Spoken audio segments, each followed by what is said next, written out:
Nédé Charben, bonjour. Bonjour. Donc, les commissions chargées de la rédaction de la Constitution travaillent maintenant depuis plusieurs semaines et nos lecteurs sont assez curieux de savoir comment va se dérouler concrètement la rédaction de la Constitution. Est-ce que les commissions vont travailler dans leur coin et après mettre les Tunisiens devant fait accompli? Hier, la question a été soulevée et vous avez plaidé pour une transparence totale du travail des 6 commissions. Vous êtes dans l'une d'entre elles, donc la commission chargée des instances constitutionnelles. Et bon, vous avez presque reçu une fin de non-recevoir, c'est-à-dire qu'on vous a finalement dit de mettre une demande écrite. Donc, pouvez-vous nous donner d'abord un aperçu du travail d'ores et déjà des commissions et puis où on est, donc est-ce que votre demande va aboutir, vous pensez? Alors, je vous explique comment fonctionnent déjà les commissions. Ce serait peut-être plus simple de partir de là et un peu la méthodologie qui a été adoptée. Il se trouve donc qu'il y a 6 commissions, que chaque commission s'occupe quasiment d'un chapitre, si vous voulez, de la Constitution. L'objectif, c'est de brasser l'ensemble des composantes et des contenus. C'est ce qui a été décidé. Et ça a été décidé lors du travail qui a été fait sur le règlement intérieur. Les 6 commissions ont émergé de là. D'accord. C'est pas maintenant qu'on a décidé qu'il y aurait 6 commissions. C'est quand on a réfléchi le règlement intérieur, on a réfléchi ce qu'il fallait faire comme type de commission pour la rédaction de la Constitution. Et chapeaute ces 6 commissions une commission de rédaction. C'est-à-dire qu'il aura un peu la charge d'uniformiser le style. Pas de l'uniformiser, mais de l'harmoniser plutôt. Harmoniser le style d'écriture et de veiller à ce qu'il soit juridique, à ce qu'il soit conforme, à ce qu'il soit... Mais elle n'a pas à statuer sur le contenu.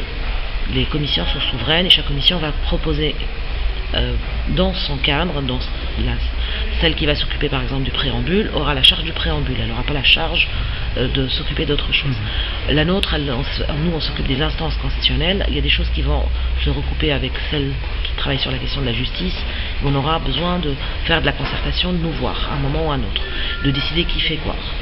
Mais chaque commission est souveraine et elle met en place, il y a eu un accord à la base, au préalable, que la méthodologie qui allait être adoptée allait être la même.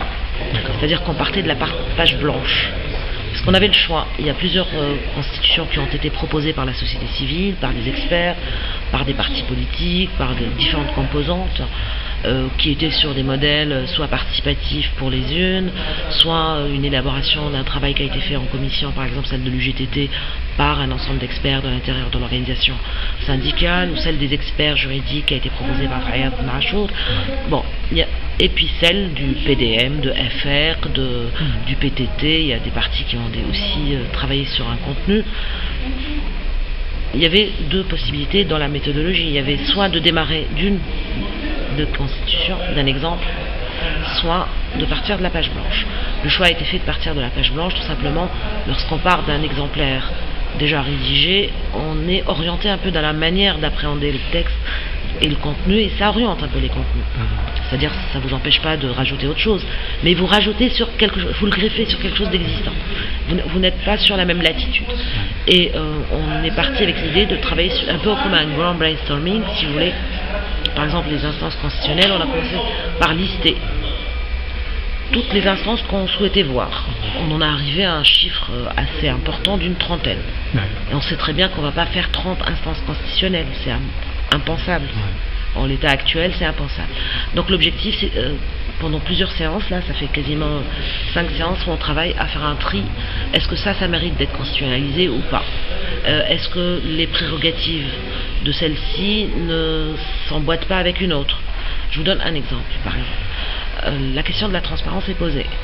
Faire une instance qui mette en place des choses qui permettent d'instaurer de la transparence dans le mode de gouvernance, dans les institutions, dans les administrations, dans les différents secteurs. Mais également la question des données personnelles, elle est posée. Comment protéger les données personnelles? Et à un moment, s'est posée aussi la question d'une instance pour la lutte contre la corruption. Alors, les uns ont proposé que la transparence et la lutte contre la corruption soient ensemble. Moi, j'ai pas le même point de vue. Je pense pas qu'on puisse lier la transparence uniquement à la lutte contre la corruption, parce que on part du principe que c'est parce qu'il y a de la corruption qu'on veut de la transparence, alors que la transparence est quelque chose de beaucoup plus large en termes de concept. Donc c'est réduire un peu ses prérogatives que de la voir sous cet angle-là. C'est-à-dire abriter la transparence sous la lutte contre la corruption limiterait un peu les prérogatives de cela, et là on n'est pas sur la transparence sur la gouvernance, on n'est pas sur un tas d'autres volets, et ça nécessite quand même on n'a pas le même point de vue, on part pas des mêmes objectifs. Donc vous voyez comment on réfléchit collectivement, et chacun argumente jusqu'à arriver à définir l'instance en question. Sans marcher sur les plates-bandes l'une de l'autre. Voilà, et de manière à ce donc quand on a défini une mission, on sait exactement où on va avec. Et par la suite, on met en place la configuration de l'ensemble. Sachant que dans la Constitution, ce qui va être rédigé, c'est quelques lignes, et c'est pas tout le fonctionnement c'est une loi organique qui organise derrière. Donc il faut aussi réfléchir de qu'est-ce qu'on met et qu'est-ce qu'on met pas. Donc pour l'instant, dans la commission qui est la vôtre, est-ce qu'il y a un esprit de consensus Pour le moment, ça fonctionne sur du consensus, on n'est pas forcément toujours d'accord, mais c'est pas grave, parce qu'on n'a pas besoin d'avoir du consensus non plus, surtout.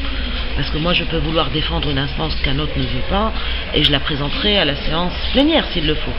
D'accord. C'est-à-dire que c'est pas limitatif, ce qui se passe en commission n'est pas déterminant et définitif. Il y a des votes internes tout de même. Quand on va arriver, mais on n'en est pas encore là. D'accord. Il y aura un vote, et le vote peut être à peine majoritaire, il peut être consensuel, je n'en sais rien. Ouais. Et pour le moment, on n'en est pas là encore. Donc ça, c'était pour la façon de travailler. Est-ce que maintenant, pouvez-vous nous rappeler qui a demandé le statut d'observateur, par exemple? Alors, je reviens à votre question sur la question de la transparence. Quand on a élaboré le règlement intérieur, on a veillé à ce qu'il y ait quelques articles où on introduise de la transparence dans le fonctionnement même de l'Assemblée constituante. Et il y a eu des articles qui ont été votés quasiment à l'unanimité, portant sur des aspects précis. Et ce que vous m'aviez posé comme question au départ, chose que j'ai soulevée hier, c'est l'application de l'article 78 qui dit en arabe, et je vais vous le traduire, l'article 58 qui dit les commissions sont publiques, c'est le principe qu'on retient.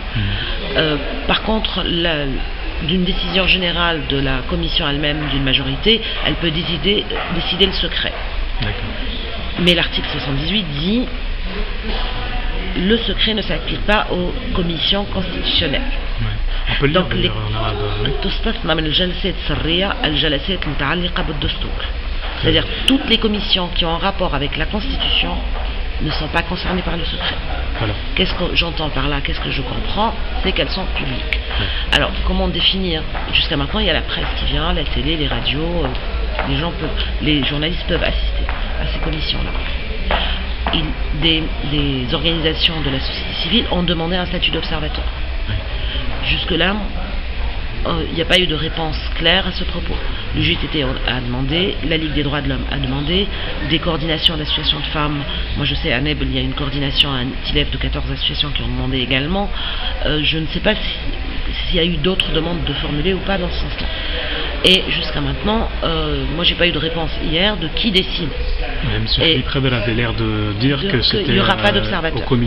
C'était même aux commissions de décider si le cas échéant, si la question se pose, c'est les commissions qui décideront quels médias viendraient ou ça. Lui posait non, il a dit lors du débat sur le règlement intérieur, on a décidé qu'il n'y aurait pas d'observateur. Moi je revois le règlement intérieur, on n'a pas décidé qu'il n'y aurait pas puisqu'on n'en parle pas. Et ce qui n'est pas interdit est autorisé en droit. Il y a une règle de droit qui dit ça en tout cas. Donc pour moi la question n'est pas du tout tranchée, elle n'est pas du tout fermée, et pour moi ils ont le droit d'y être. Donc vous estimez que vous n'avez même pas formulé de demande écrite? Et donc on m'a demandé d'en formuler la demande. Moi je pense que notre commission est souveraine, on fera nous les démarches qu'il faut. S'il y a des gens qui veulent venir, c'est nous qui statuerons là-dessus. Donc effectivement on est aujourd'hui sur une volonté d'interpréter le texte de ce règlement intérieur un peu dans le sens de la fermeture plutôt que de l'ouverture. Moi j'ai envie que des Tunisiens et des Tunisiennes viennent assister à ces commissions. Bien évidemment on ne peut pas ouvrir à 500 personnes puisque c'est des petites salles, mais on peut décider qu'il y ait 5 personnes ou 10 personnes par jour. Est-ce que vous pensez que tout et ça... qu'il y a une liste d'attente, que les gens envoient leurs demandes et qu'on on fait un planning et tout ça s'organise. Vous ne pensez pas que tout ça, ça a trait à certains vieux réflexes de la politique se fait à huis clos, etc., qui Tout datent à de fait. l'ancien Moi, je pense que ce pays a trop souffert d'opacité et de clandestinité, de la pratique politique dans la clandestinité, et qu'aujourd'hui, même des gens me trouvent bizarre que je pose la question, que je trouve normal que n'importe qui peut assister. Et que le participatif, ils sont tous d'accord. Par contre, le fait que ça soit dans la proximité, à l'intérieur même de l'Assemblée, dans les commissions, ils trouvent ça un peu plus compliqué à gérer. Et c'est des faux obstacles, hein, parce qu'on est en capacité de réellement mettre en place quelque chose qui soit dans la transparence la plus totale, parce qu'on n'a rien à cacher. En plus, la constitution d'un pays, si elle ne s'écrit pas avec tout le monde, et au vu au-dessus de tous, il faut que les gens se l'approprient. Ça ne peut pas être quelque chose qui va tomber du ciel ça après. Ça conférera une légitimité d'autant plus forte. Et puis il faut que les gens suivent ce processus, parce qu'il y a beaucoup de gens qui ne comprennent même pas pourquoi on n'en est encore pas à rédiger. Oui. Alors que poser un certain nombre de questions, s'ils assistaient au type de débat qu'il y a, ils comprendraient la difficulté de statuer. Parce que la petite phrase, la chose qui va être résumée dans un petit article de 2 lignes, peut nécessiter des heures et des heures de réflexion, parce qu'elle a un impact sur notre quotidien derrière. Vous qui aviez défendu la campagne HEL, donc c'est maintenant ou jamais, c'est la mise en application de la démocratie participative. Moi je ne comprends pas qu'on en soit encore aujourd'hui à renégocier un certain nombre de choses qui ont été inscrites dans notre règlement intérieur. Donc pour moi c'est vraiment quelque chose d'incompréhensible. Je rappelle juste pour mémoire, parce que c'est important de le savoir, que l'Afrique du Sud, quand elle a écrit sa constitution dans les années 90, il y a eu même des observateurs étrangers qui y ont assisté, des Français, des Allemands, des Américains, d'autres pays africains qui y ont assisté, parce que c'est quelque chose d'extraordinaire et qui se partage. D'universaliste, d'universel. Et ça se partage, c'est une expérience qu'on doit partager, parce que c'est une expérience historique. Et moi j'ai l'impression qu'on est en train de vouloir faire quelque chose en catimini, comme si on faisait... Non, au contraire, ce moment historique, il faut qu'il soit partagé et porté par tous. Et moi je suis sûre que là, moi j'entends par exemple dans la rue tunisienne des gens me dire aujourd'hui, oui mais vous perdez votre temps, vous faites rien. Moi j'aimerais bien qu'ils viennent voir ce qu'on est en train de faire et de participer à ce moment. Ils verraient comment on réfléchit une instance, comment on réfléchit l'organisation d'un pays, comment on réfléchit des choses que les gens au quotidien ne se posent même pas. Ils pensent que ça fonctionne tout seul. 10 heures de travail par jour. Non, mais ils pensent qu'une institution fonctionne toute seule. Mais non, pour la réfléchir, ça nécessite réellement une vraie réflexion sur le fond de qui fait quoi, comment, quelles sont les prérogatives. On ne choisit pas par hasard que le président choisisse par exemple le responsable d'une structure, ou que ce soit le Premier ministre, ou que ce soit une personne indépendante, et pourquoi pas, quels sont les enjeux derrière, qu'est-ce qu'il y a sur l'indépendance, l'autonomie, la non-autonomie, qu'est-ce qui fait que ça peut être instrumentalisé, qu'est-ce qui fait que ça ne peut pas être instrumentalisé. Ce sont des questions de fond, et qui sont déterminantes, surtout pour des instances constitutionnelles, qui incarnent quelque part les mécanismes de la démocratie. C'est ce qui garantit. C'est ce qui va pouvoir garantir notre démocratie derrière. Et c'est un peu les contre-pouvoirs finalement.